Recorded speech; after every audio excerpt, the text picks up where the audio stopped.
سڵاوتان لێبێ خۆشەویستان. لەم زنجیرە ڤیدیۆیەدا کورتکراوەی زنجیرە کتێبێک بڵاو دەکەینەوە. ناونیشانی کتێبەکەمان مەملەکەتی نورە کە لەلایەن نووسەری بەناوبانگ مامۆستا ماکوان کەریم کاری نووسینی بۆ کراوە. ئەم کتێبە بریتیە لە ڕۆمانێک کە باز لە ژیاننامەی پێغەمبەری خودا دەکا صلی الله علیه وسلم. جیاوازی ئەم کتێبە لەگەڵ کتێبەکانی تر ئەوەیە کە ژیاننامەی پێغەمبەری خودا بە شێوازێکی زۆر جیاواز باس کراوە وەکو ڕۆمانێک. هەروەها کەسایەتی مامۆستا ماکوان کەریم وەکو کارەکتەرێک لە ڕۆمانەکەدا بەشدارە بۆ ئەوەی چێژێکی زیاتر ببەخشێ بە کەسی خوێنەر و بە ئاسانی تووشی ساردبوونەوە نەبێت لە خوێندنەوەی ژیاننامەی پێغەمبەر صلی الله علیه وسلم.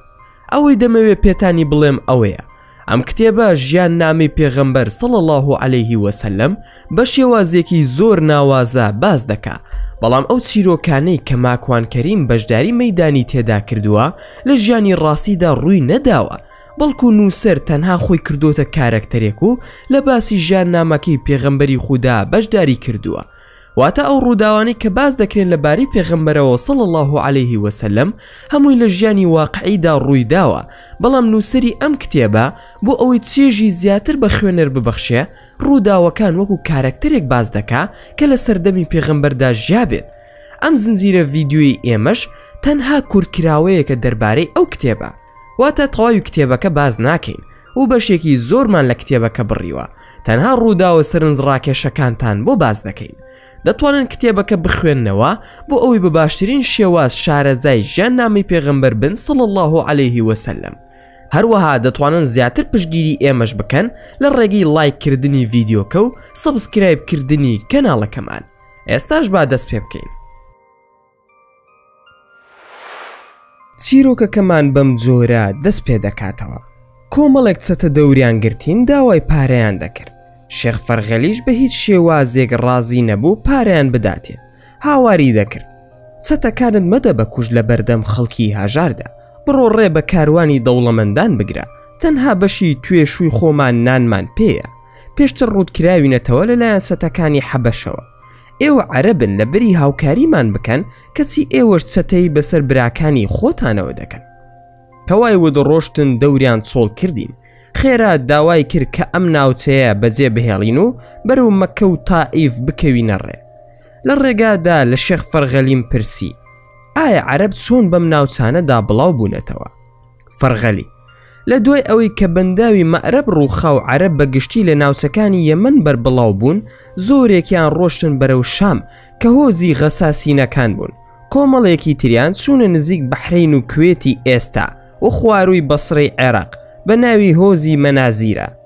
لە تائیفیش هۆزی سەقیف و لە مەکەش هۆزی جورهەم کە زۆر ڕێزیان لە خات و هازەرگر کەوتی هاوسەرەکەم پێغەمبەرە و کوڕەکەشم هەر پێغەمبەرە، چونکە ئەو سەردەمە پێغەمبەرایەتی وەرەسە بووە، بۆیە کە ئیبراهیم گەڕایەوە بە ئاسانی ئاینی تێدا بڵاو کردەوە. هەروەها ئیسماعیلی کوڕیشی هەر بانگەوازی دەکرد لەناو ئەو گەل و هۆزەدا. ماکوان وشەی عەرەب واتای چییە؟ لە چیەوە هاتووە؟ فەرغەلی قسەی زۆر هەیە لەسەر مانای وشەی عەرەب، بەڵام ئەوەی کە بەربڵاوە دەڵێن بە مانای وشک و برنگی و دوور لە ئاو و سەوزایی دێت. عەرەبەکان خۆیان دەڵێن بە واتای پاک و ڕوون و ئاشکرا دێ کە هیچی تێکەڵاو نەکرابێ. نمونە دەهێننەوە کە دەڵێن هەر کەرەسە و شتومەکێکی بەقیمەت لەگەڵ هیچ تێکەڵاو نەکرابێت دەڵێن ئەوە عەرەبە. هەندێکش لە مێژوو نووسەکان دەڵێن عەرەب لە یەعریبی کوڕی قەحتان دێت کە یەکێک بووە لە پاشاکانی یەمەن. هەندێک دەڵێن عەرەب و عیبری هەر یەک هۆزن لەبەر ئەوەی ناوی عەرەبیان لێنراوە. لە زمانی ئاشووری کۆن و لە زمانی عیبریدا وا هاتووە کە لەبەر ئەوەی دەشتەکی بوون شوێنی نیشتەجێبوونیان نەبووە کۆچەری بوون. ماکوان ئەی قوڕیش لە چیەوە هاتووە؟ فەرغەلی هەندێک دەڵێن ناوی یەکێک لە باوانی پێغەمبەری خوا بووە صلی الله علیه وسلم، یان ناوی سێ باوانی پێغەمبەر بووە کە بە قوڕیشی گەورە و ناوەند و بچووک ناسراون، وەک نەزری کوڕی کینانە بە قوڕیشی گەورە ناسراوە، فەهری کوڕی مالکی کوڕی نەزری کوڕی کینانە بە قوڕیشی ناوەند ناسراوە. قوڕیشی بچووکیش دەڵێن قوسەی کوڕی کیلابی کوڕی مەڕی کوڕی کەعبی کوڕی لوئەی کوڕی غالبی کوڕی فەهری کوڕی مالکی کوڕی نەزری کوڕی کینانەیە، یاخود دەڵێن تەنها بە قوی وتراوە قوڕیش یاخود بە فەهر وتراوە قوڕیش ئەیتر ناوەکە لەوەوە هاتووە. ماکوان ئەی ئەمانە سەر بەکوێ بوون لەگەڵ کام دەوڵەتەدا بوون؟ ئەم دەسەڵاتیان چۆن دروست بوو و ئاوا لە ناو خەڵکیدا عەزیز بوون؟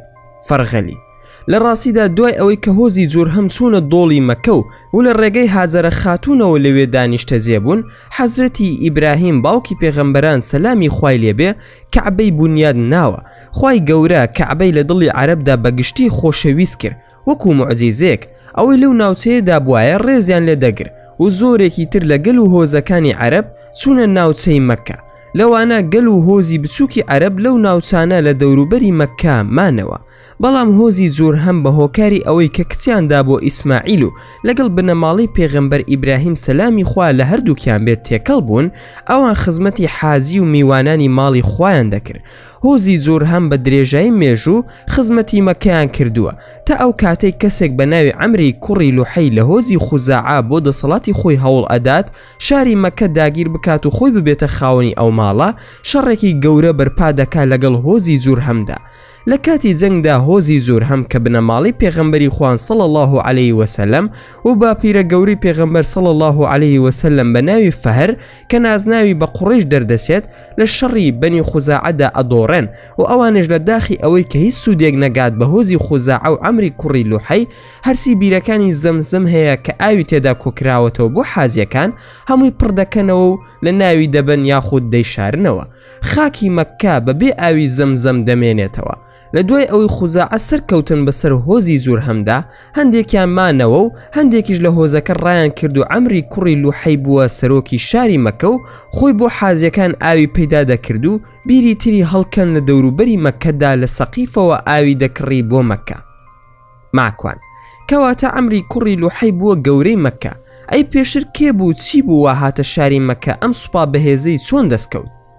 فەرغەلی عەمری کوڕی لوحەی یەکێک بوو لە گەورە پیاوانی عەرەب، جێگای دیار نەبووە چونکە سروشی ئەو هۆزەوا بووە دەگەڕان.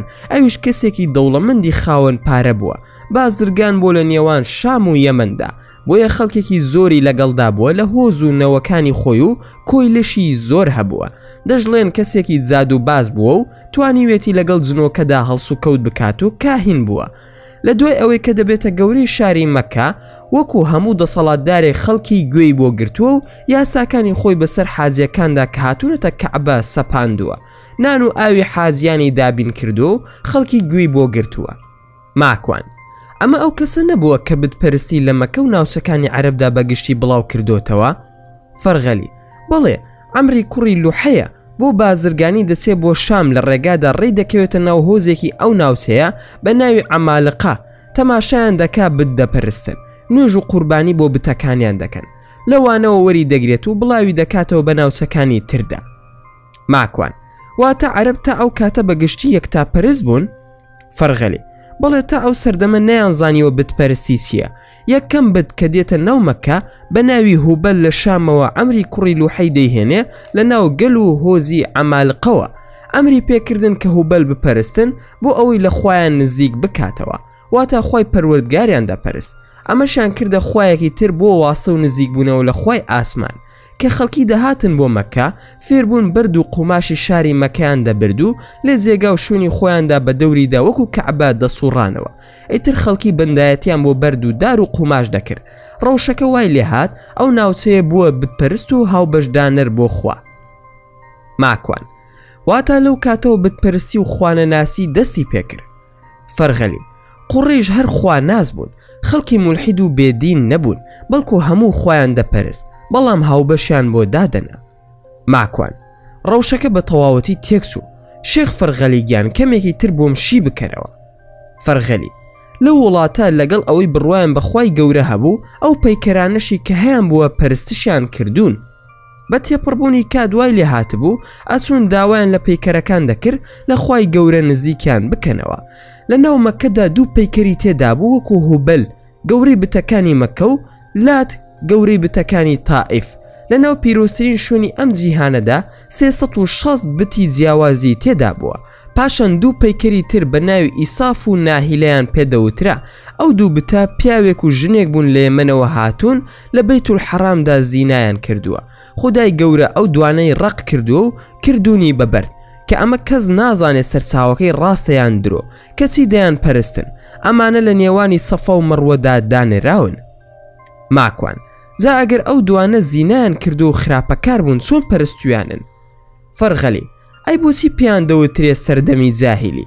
هەموو جاهیل بوون و خاوەنی هیچ شارستانیەتێک نەبوون. ماکوان باشە چۆن ئەو خەڵکە بڕوایان بەم کابرا بازرگانە کاهینە شەڕانگێزە کرد خێرا ئەم بتانەی بۆ هێنان بیان پەرستن؟ فەرغەلی زۆر شتی تری داهێنا لەوانە خۆی شعائیرەکانی بۆ خەڵکی دادەنا، حرامی حەڵاڵ دەکرد و شتی پیرۆز دەکرد.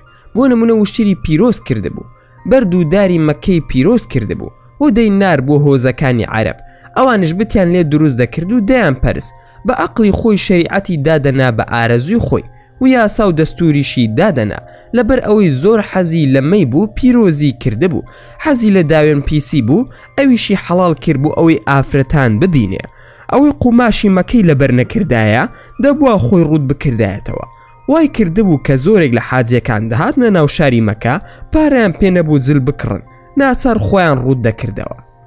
ماکوان بەخوا ئەم کابرایە پیس و ساختە چی بووە؟ فەرغەلی یاسای تری زۆر داهێنا، لەوانە هەر ئافرەتێکی لاجوان بواە دەچوو لەگەڵیدا دەخەوت، ئەیوت با کوڕێکی موبارەک و گەورە و خاوەن نەسەبی هەبێ. دەچوو بۆ شام، هەرچی ناوی بتەکانی ئەوێ بوو هێنایەوە و دانەیەکی تری لێ دروست دەکرد وەک لاساییکردنەوە. لەوانە بتەکانی نەسر و ود و سواع و یەغوث و یەعوق و لە شام و فەڵەستین. ناوی ئەو بتانەی هێنا بۆ هەر هۆزێک لە دەوروبەری مەکە. بتێکی دانێ بۆ نمونە بتی قوڕیش هوبەل بوو، بتی ود بۆ نەوەی کیلاب بوو، بتی سواع بۆ نەوەکانی هوزەی لە شاری مەکە، بتی یەعوق بۆ خەڵکی هەمزان، بتی نەسر بۆ خەڵکی یەمەن. باسی ئیساف و ناهیلەشم بۆ کردی. ماکوان ئەمەش هەروەکو پەرلەمان و حکوومەتەکانی ئێستا وایە بە ئارەزوی خۆیان یاسا و ڕێستا دادەنێن و ئەوەی زینا دەکا یاسایان بۆ داناوە مادام هەردوو لا ڕازیە ئاساییە. ئەوەی ڕیبا دەخوا مادام لە ڕێگەی بانقەکانەوەیە ئاساییە و ئەوەی دزی دەکات دەستی نابڕدرێت و یان پاداش دەکرێت، یان وەکو بەرزەکی بەنانان بۆی دەردەسێ، یاخود ساڵێک زیندانی دەکەن و دوای دێتە دەرەوە. ئەوەی ماڵ و سەروەت و سامانی خەڵکی دەخوات بە سیاسی و حەکیم و دانای دەزانن و دەبێتە وەزیر و کاربەدەست لە وڵاتانی موسڵماناندا. ئێستا ژوایە و هیچ فەرقی نەکردووە. شێخ فەرغەلی هەز دەکەم هەر سەردەمی جاهلیە. فەرغەلی ڕاستە لەبیرن نەچێت بەشێک لە هۆزەکانی عەرەب بە تایبەت لە گەل و هۆزی یەمەنیەکان و بەشێکش لە زۆر هەم جێگایەکی تریان دروست کرد لە سەروی شاری مەکەوە بە ناوی شاری یەثریب. ئەو کاتەی کە ڕۆمەکان هاتن شامیان داگیر کرد زۆرێک لە جوولەکەکانیان کوشت. بەشێک لە جوولەکەکانی شام هاتنە ناوچەکانی یەسریب و لەگەڵ عەرەبەکاندا تێکەڵ بوون. بنە و بارەگەی خۆیان لە ناو عەرەبدا خست و زۆرێک لە خەڵکی ئەو ناوچەیە بوونە جوولەکە. بەڵام بە زۆری عەرەبەکانی مەکە و زۆرێک لە خەڵکی ئەو ناوچەیە بوونە بتپەرست. بەڵام زۆربەی عەرەب ئاینی یەهودیان بۆ خۆیان هەڵگرت و تێکەڵ بوون لەگەڵ جوولەکەکاندا. ئەو کات جوولەکەکان لە ناوچە عەرەبەکاندا بە ژمارەی دانیشتوان و جوگرافیا و دیمۆگرافیا لە شاری یەسریب زۆر بوون. پاشان ناوچەیەکیان بۆ خۆیان دروست کرد بە ناوی فەدەک و خەیبەر کە چەندین قەڵای بەهێز و چاکیان هەبوو بێزگە لە بازاڕی زۆر گەورە و کاریگەر لەو ناوچەیەدا. ماکوان کەواتە جوولەکەکانیش ڕاوە دوو نراون هاتوونەتە ئەو جێگایەوە، لە ڕاستیدا مەنزڵگایان نەبووە. فەرغەلی بەڵێ وا بووە چونکە ئەوانش جێگەی نیشتەجێیان نەبووە، کۆچەر و دەشتەکی بوون. ماکوان ئەی هەموو چواردەوریان وا بوون مەبەستم فارس و ڕۆم و وڵاتەکانی ترە، زۆر باسی شارستانەتی ئەوانیان دەکرد لە مێژوودا. ئەی ئەوان چی؟ فەرغەلی پرسیارە زۆر کرد، بڕۆ خێزانت بانگت دەکا، بڕۆ بۆ لای کەی کاتت هەبوو بێرەوە بۆ لامان. ماکوان باسی چی دەکەی؟ پەواموت پاڵێکی پێوە ناب وەک ئەوەی بکەومە ناو چاڵێکەوە. خێزانم کێشەی بە پشتم داوتی. ماکوان ئەو دەنگەت لە چییە؟ نانم حازر کردووە، وەرە نانەکەت بخۆ با سارد نەبێتەوە. کە سرم هەڵبڕی کتێبەکە لە باوەشمدا بوو، بە تووڕەیەوە وتم چییە؟ باران نان حازرە، وەرە نانەکەت بخۆ. نەم دەزانی چی بکەم، دیسان حەپە سابووم، چاوم بە دیار خۆمەوە زەق ببوو. باران ئەگەر دیسان باسی جنۆکە ئەو شتانەیە وازی لێ بێنە و مەی خوێنەرەوە چونکە دیارە تەواو ماندووی کردووی. ماکوان ناخەوت بووم لە خەومدا ژنم هێنابوو ئیتر خەبەرت کردمەوە و نەدهێش بزانم چی دەبێ.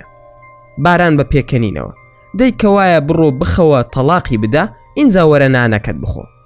دوای ئەوەی کە فەرغەلی گەڕانمێەوە بۆ ماڵی خۆمان خێزانم پرسیاری لێکردم لە زۆری کتێبەکە منیش وتم خەوم لێکەوتووە و هەندێک گاڵتە و گەپم کرد لەگەڵ خێزانم دەمویست بگەڕێمەوە بۆ لای شێخ فەرغەلی.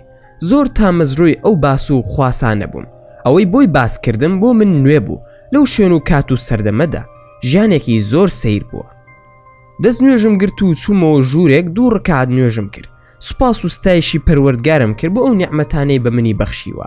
لەخوای گەورە پاڕامەوە کە ئیخلاس و نیەت پاکیم پێ بدا. چوومە سەر کتێبەکە و لەوێەوە کە لە لای من کۆتای هاتەوە دەستم پێ کردەوە کە چوومەوە ناو باسەکە باسی ڕەوشی سیاسی و کۆمەڵایەتی وڵاتانی چواردەوری مەکە بوو. هەرچاوم بەرز دەکردەوە لە ژوورەکەی خۆماندا بووم. ئارەزوم دەکرد بگەڕێمەوە بۆ لای فەرغەلی و هاوڕێکانم.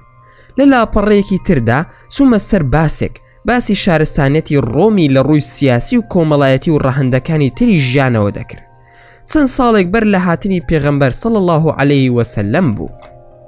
بەردەوام بووم لە خوێندنەوەی کتێبەکەی مام فەرغەلی بەڵام تەنها زانیاریم لەسەر شارستانێتەکانی پێشوو دەخوێندەوە کە باس کرابوو.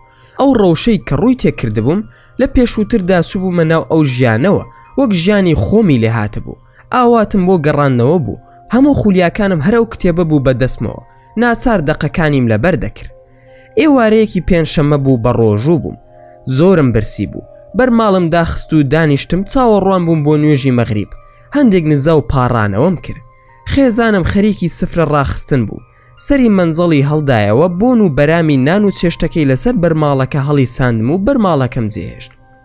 باران نوێژەکەت بکردایە ئینجا بەهاتیتایە بە ئیسراحەت نانەکەت بخواردایە. ماکوان نا سونەتی پێغەمبەری خوام صلی الله علیه وسلم پیادە کردووە کە دەفەرموێ کە نان دانێران نوێژکردن واز لێ بێنن تا نانەکەتان دەخۆن بۆ ئەوەی دڵتان لای نانەکە نەبێت و خەیاڵتان بڕوات. نان خورا دیسان کەڵکەی کتێبەکەم کەوتەوە سەر. چوومە ژوورێک بە تەنها کرمەوە. لە دڵی خۆمدا زۆر پاڕامەوە کە بسمەوە بۆ سەردەمی پێغەمبەری خوا صلی الله علیه وسلم. ئەو لاپەڕێم دەستنیشان کردبوو کە لەسەری هەڵسا بووم. دەستم کردنەوە بە خوێندنەوەی. چوومە سەر ژیانی کەسێک کە زەردەشتیە کوڕی پیاوێکی خانەدانی زەردەشتیەکانە. چاوم بەرز کردەوە لە بناری شاخێکی سەوز و جواندەم. هەوایەکی فێنک دێ سەمێکی سازگاری بە خوڕ لە پشمەوە تەی دەکا. جریوە و چاچەهەی باڵدار و چۆلەگە و کەناری ئەو سروشتەیان مەست کردبوو. لە خۆشیدا هاوارم کرد. سوپاس بۆ خوا گەڕامەوە. سوپاس بۆ خوا گەڕامەوە. بەڵام دوای تۆزێک بیرم کردەوە کە ئێرە سەحرای عەرەبستان نییە بەڵکو ئەمە زۆزان و کوێستانە. باشە من لەکوێم؟ هاوارم کرد. شێخ فەرغەلی شێخ فەرغەلی. هیچ دەنگێک نەبوو. تۆزێک هەڵسوڕام بە دەوری خۆمدا. تو لە ڕێیەکم دۆزیەوە. جێگای پێی مرۆڤ و ئاژەڵ بوو. شوێن ئەو تو لە ڕێیە کەوتم. دوای ماوەیەک لە ڕێکردن هەستم بە برسێتی کرد. هیچ ئاوەدانیشم نەدەبینی. لە دوورەوە پیاوێکم بینی ڕای دەکرد. ڕەنگی جلەکانی بەری سوور و سپی بوو. لە شێوەی جلوبەرگی بوزیەکان دەسوو. منش لە خۆشیدا ڕام کرد بۆ لای پرسییم. بێ زەحمەت براکەم ڕاوەسە من غەریبم پرسیارێکم هەیە. ئەو کەسە ڕاکردنەکەی خێراتر کرد. بەڵام دیار بوو ماندوو بوو. منیش ڕوو ئەو ڕام کرد. ناچار بووم بیگەمێ. دەمزانی جێگایەک هەر شارەزایە ئەگەرچی بشترسێت. منیش ڕام کرد بە دوایدا تا گەیشتمە لایەوە وتم مەترسە من غەریبم ڕێگام لێ هەڵە بووە. دیار بوو لێم تێنە دەگەیشت. ئەویش بە زمانێ قسەی دەکرد کە ئاشنای نەبووم بەو زمانە. منیش ناچار بوو ئەوەی تێبگاوتم. زمانی ئینگلیزی، عەرەبی، فارسی یاخود کوردی هیچی دەزانی تۆ؟ وتی پارسی. بە جۆرێک دەستی کرد بە قسەکردن لە نێوانی فارسی و لوڕیدا بوو. زانیم زمانەکەی فەهلەویە یاخود پەهلەوی و نزیکە لە زمانی ئاڤێستایی ئاریەکانەوە. پێشتر خۆم بە وردی لێکۆڵینەوەم لەسەر کردبوو. تێگەیشتم کە ئەم زمانی قسەی پێدەکا زمانی سەردەمی ئەشکانی و ساسانیەکانە و بە زمانی ناوەندی ئێرانی مەشهورە پارسینگ کە قسەی کرد زانیم لە دەوڵەتی فارسی ساسانیدام. ماکوان باشە تۆ ناوت چییە؟ کابرای فارس ناوم ڕوز بە ماهووە وە کوڕی خەشف و زانم لە دەست کەس و کارەکەم ڕام کردووە دەمەوێ بڕۆم بۆ شام و ببم بە نەسرانی و وازم لە دینەکەی خۆم هێناوە من کوڕی پیاوێکی ئاگرپەرستم لەم قسانەدا بووم لەگەڵ ئەو پیاوەدا لە پڕ گوێم لە دەنگی ڕازی و عابید بوو هاواریان کرد ماکوان کە تەماشام کرد شێخ فەرغەلی لە دوایانەوە پێدەکەنێت بە دەستێ زلی سوودانیەوە تەماشام دەکا لە خۆشیدا ڕام کرد بۆ لایەن کابرای فارسم بەجێهێشت باوەشم پیا کرد و ئەم لاولای شێخ فەرغەلی ماس کرد زۆر خۆشحاڵ بووم فەرغەلی ئەو کەسە کێ بوو قسەت لەگەڵ دەکرد ماکوان بەخوا نازانم کێ بوو دیار بوو کەتنێکی کردووە پێدەچوو و ڕای کردبێ فەرغەلی گەیشتی بە هەر کەس ناو و جێگاکەی لێ بپرسە چونکە ئێمە لە وڵاتانەدا شارەزانین بە ناو جێگاکانیانەوە لەوانەیە بیان ناسی ئەوە بکە بە بنەمایەک بۆ خۆت چونکە تۆ لە سەردەم و کاتێکی ترەوە هاتووی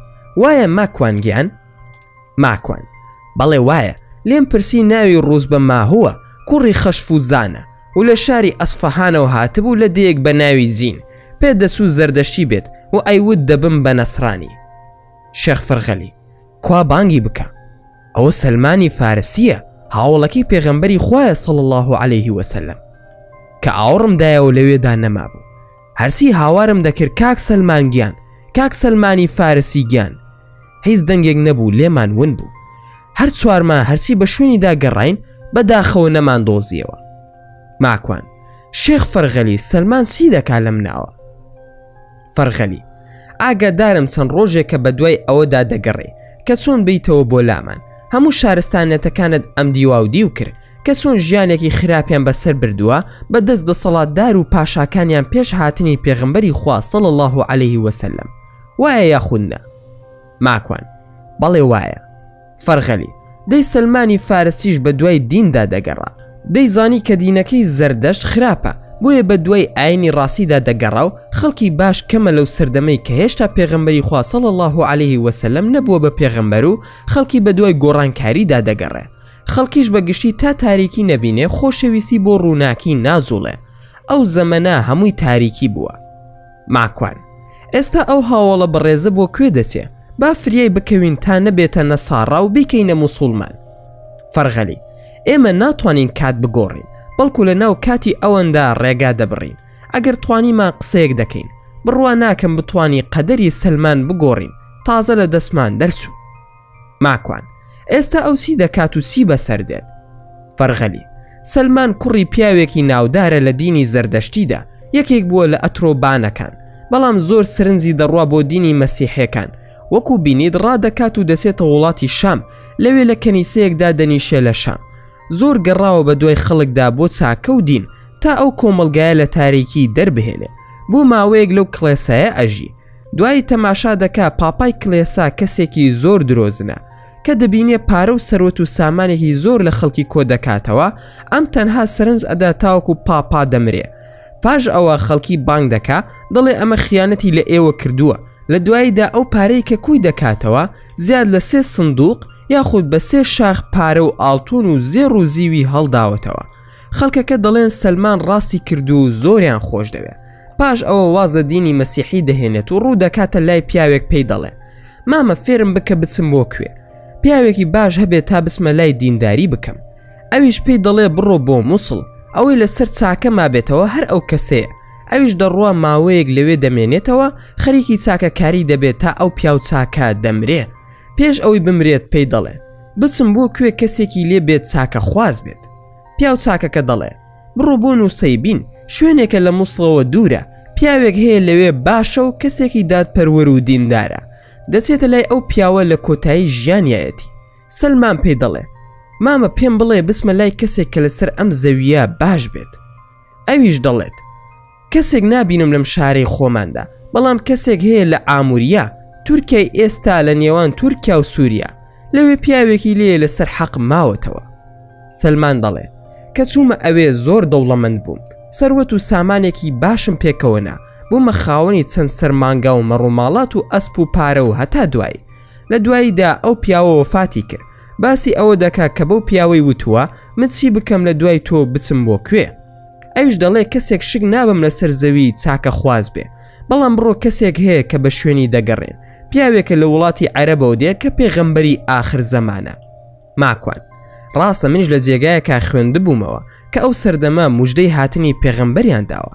لەوانە کەسێک هەیە لە دینی زەردەشتیدا بەناوبانگە بە ناوی پیرشالیار. ئەم پیرشالیارە کەسێکی زۆر شارەزا بووە لە ئاینی زەردەشتی، زانایەک بووە، بۆیە گاوان یاخود زابانی کوردی دێتە لای پێغەمبەری خوا صلی الله علیه وسلم کە هاوڵێکی پێغەمبەری خوایە و کوردە. ئێمە تەنها ناوی ئەم هاوڵە بەڕێزە کوردەمان بیستووە کە لە ئەلشەیخ الکوردیش هەیە لە مغەنی محتاج هاتووە کە دێتە لای پێغەمبەری خوا صلی الله علیه وسلم. دەپرسن پیرشالیار بە ئێمەشی وتووە پێغەمبەرێک دێت لە وڵاتی عەرەبەوە، بۆیە ئێمە هاتوین بۆ لای تۆ. پێغەمبەری خوا صلی الله علیه وسلم دەیان گەڕێنێتەوە بۆ کوردستان، بۆیە هێزێکی موسڵمان دێتە ناو کوردستان، ڕاپەڕینێکی گەورە ڕوودەدا لە شارە زور و شار باژێر دژی دەوڵەتی فارسی ساسانی. کورد بە ئارەزوی خۆی کە دەزانێ ئەمە هێزێکی حەقا زۆر زار یارمەتی هێزەکەی شیان داوە. فەرغەلی من ئەو مێژوە شارەزا نیم، با بێمەوە سەر باسەکەی خۆمان جارێ. سەلمانی فارسی کاتێک دەگەڕێتەوە دەڵێت لە ئاموریە کۆمەڵێک دەگەڕێنەوە بۆ وڵاتی عەرەب، پاشان لە ئاموریە کە دەرئەچێ ئەو خەڵکە دەبینێ کاروانچیەکان. سەلمانی فارسی بێ ئەوەی گەشت بێ بە خزمەتی پێغەمبەری خوا صلی الله علیه وسلم و بیناسێت بزانن چۆن دوای حەق کەوتووە.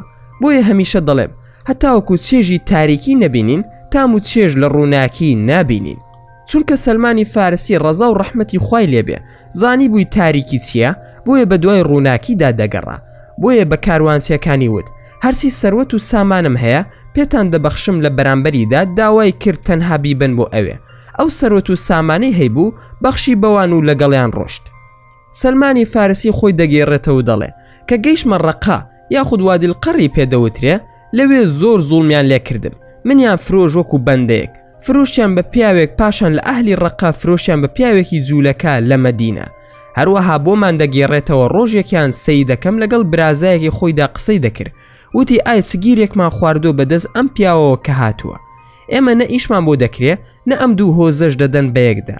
مەبەستی هەردوو هۆزی ئەوس و خەزرەز بوو، بانگەوازی پێغەمبەری دەکا و ناوی محەممەدە. سەلمانی فارسی دەڵێ من لەسەر دارخورمایەک بووم، لە کاتێکدا گوێم لەو قسەیە بوو ڕاپسکام خەریب و لەسەر دارخورماکە بکەومە خوارەوە. سەلمان دەڵێ هاتمە خوارە وتم ئەو وتت چی؟ ئەوە چی دوت تۆ؟ ئەویش دەڵێ بەسەر سوورمانێکەوە سەیری کردموتی ئەو بووە دەکەی بڕۆوە سەر دارەکە لی تووڕە دەبێت. ئەویش دەڵێ ویستم دڵنیا ببمەوە لەو قسەیە. کابراش قسەکەی بۆ دووبارە دەکاتەوە، دەڵێ کەسێک هاتووە ناوی محەممەدە کە بانگەوازی پێغەمبەرایەتی دەکا. پاش ئەوە سەلمانی فارسی گەڕا بە دوای حەقدا و دەگاتە پلەیەک کە دەبێتە گەورەترین پیاوی سەر زەوی و پیاوی ناو ئەم ئیسلامە. پێغەمبەری خوا صلی الله علیه وسلم دەفەرمێت سەلمان لە ئێمەیە و ئالولبەیتە. ماکوان ئەی لە شاری مەکەدا کەس نەبوو بزانێت کە پێغەمبەر محەممەد صلی الله علیه وسلم ڕاستە و دێت؟ فەرغەلی خەڵکی زۆر کەم مابووەوە لە مەکە و لەو سەردەمەدا کە لەسەر دینێکی ڕاستی مابێتەوە، وەکو زەیدی کوڕی عەمری کوڕی نەفیل، وەلیدی کوڕی سەعدی کوڕی زەید. ئەم دوو پیاوە بەڕێزە حەنەفی بوون، لەسەر دینی ئیبراهیم بوون سەلامی خوای لێبێ. وەرەقەی کوڕی نەوفەل کەسێکی مەسیحی بوو، ناوەکان لە مێژوودا هەن کە بە پەنجەی دەست دەژمێردرێن.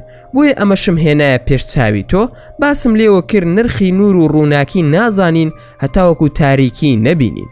سەیری خو نەریتی ئەو سەردەمانە بکەین چۆن خەڵکی تیاژیاوە کە ئێستا من و توی بۆ گەڕاوینەتەوە، هەر بۆیە لەو کاتەدا خوای گەورە پێغەمبەر ئازیزەکەی صلی الله علیه وسلم دەنێرێت. ماکوان ئەی ئێستا چی بکەین یا شێخ؟ فەرغەلی ئەو دەستە جلە لەبەر بکە و دەگەڕێینەوە بۆ مەکە. ئیتر پێویستە ژن بهێنیت و ماڵ دروست بکەیت و منداڵیشت هەبێت و تێکەڵ بیت لەگەڵ ئەو کۆمەلگایەدا. لێرە چیرۆکەکە ڕادەگرین. پشتیوان بەخودا لە ڤیدیۆکانی داهاتوودا تەواوکەری ڕووداوەکان باز دەکەین و زۆر سوپاسان دەکەم کە تا ئێستا بینەری ڤیدیۆکەمان بوون.